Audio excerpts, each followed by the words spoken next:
Hi, how are you? So in this video, I'm going to be taking a look at a very interesting little plastic film camera that I recently picked up in my travels. This is from a store called Five Below, and I'm sure many of you are familiar with the Five Below store. Where I live in Canada, we don't have this store, but my wife and I recently traveled down through New England, and we discovered a Five Below store in Rochester, New Hampshire. And we went in and checked it out, and it was a very quirky, very fun little store, mostly aimed at youth. And I was quite surprised and a little bit shocked to see a section of film cameras. And this is one of them that I picked up for the grand price of $5.55. And they had a variety of styles and a variety of colors, red, blue, green, whatever. And I saw this one in a sort of checkerboard style, and that immediately caught my attention. So I decided that's the one I'm going to try. So in this video, I'm basically going to do a little unboxing and a general overview of the camera. It's pretty simple, it's pretty straightforward. As you can see, it's manufactured by a company called UpTech.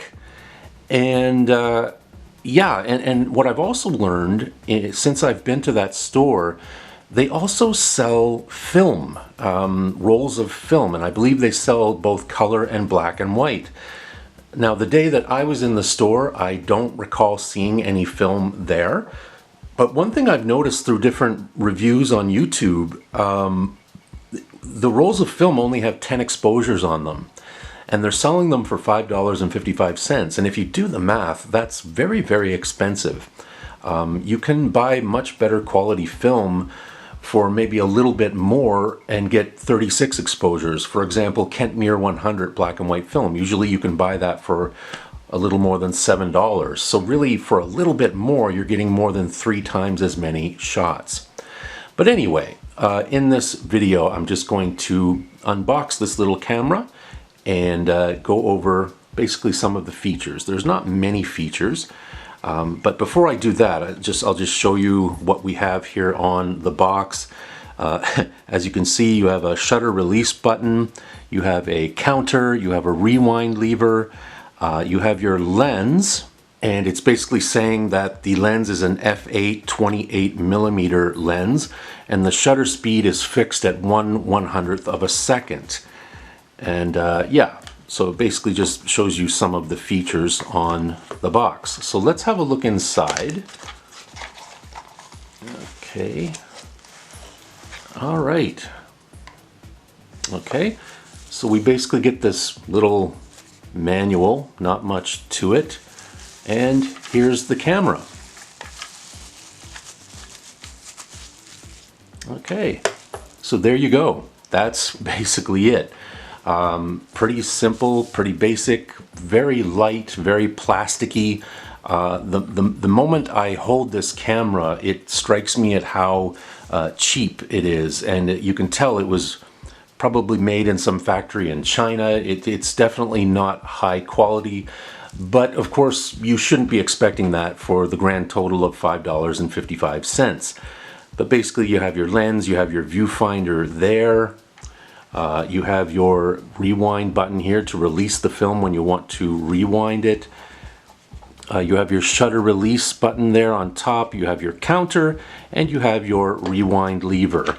And on that topic, the rewind lever feels very, very kind of flimsy. It feels like if you forced it at all, it would probably break. On the side here, we have the button that opens the door. I'll show you that.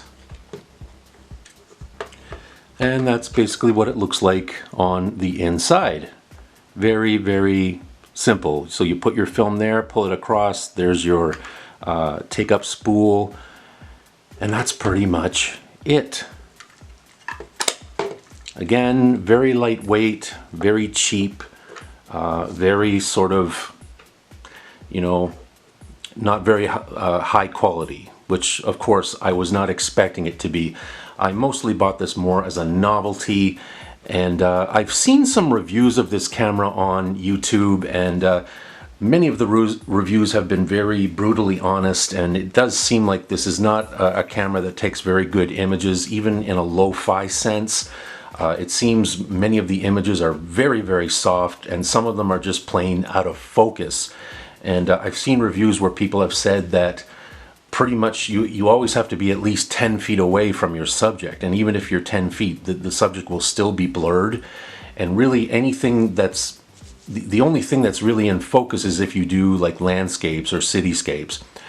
So anyway, there it is. There's the Uptech photo camera, which I found at Five Below. And I will certainly be giving this camera a test run. And as soon as I have some of the photos developed, I will share them. I'll do a future video where I'll share some of those photos. Again, my hopes are not very high. I'm not having very high expectations for this.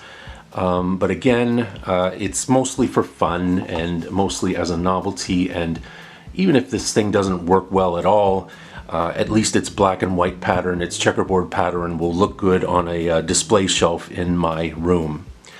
So that's my look at this Uptech camera from Five Below. And I'll also mention too, it seems over the last few years there's been a real trend for cheap plastic cameras, and a lot of companies have jumped on this bandwagon. Even Kodak has released a plastic point and shoot in the last couple of years. And a lot of famous retailers also have their own version of a plastic film camera, and that includes Walmart. Walmart are selling a film camera under the On brand name, and also Target has a camera under the Heyday brand name.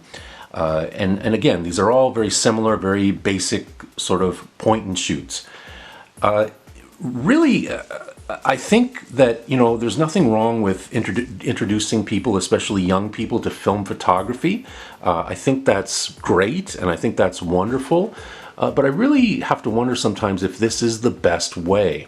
And what I mean by that is that even today in 2024, it's very easy to find good used 35mm film cameras. There's still lots of them out there, and there's still lots of them that can be bought for a very, very good price. And I'm sure there's even lots of old cameras out there that people are very willing to gift. So if you're looking to get into film photography, ask people in your family, ask your parents, ask your grandparents. There's a very good chance that they might have one sitting in a box somewhere gathering dust that still works great, and they'd probably be very willing to gift it to you. You know, I would encourage people to go that route, or, you know, look online, go on eBay, and you'll find very good quality film cameras for, you know, well under $50. It's very, very easy to find good cameras for under $50. So yeah, I think that might be a better alternative than to go this route with a cheap plastic camera. But again, I bought this mostly as a novelty, as something fun, and I'll share the photos with you once I do a test run and once I get them developed. Thank you for watching. Hope you can join us again next time. Please feel free to leave a comment, give us a thumbs up, and as always, please subscribe to the video. It's always greatly appreciated, and it really helps my channel grow. Thank you so much. We'll see you again next time. Take care. Bye-bye.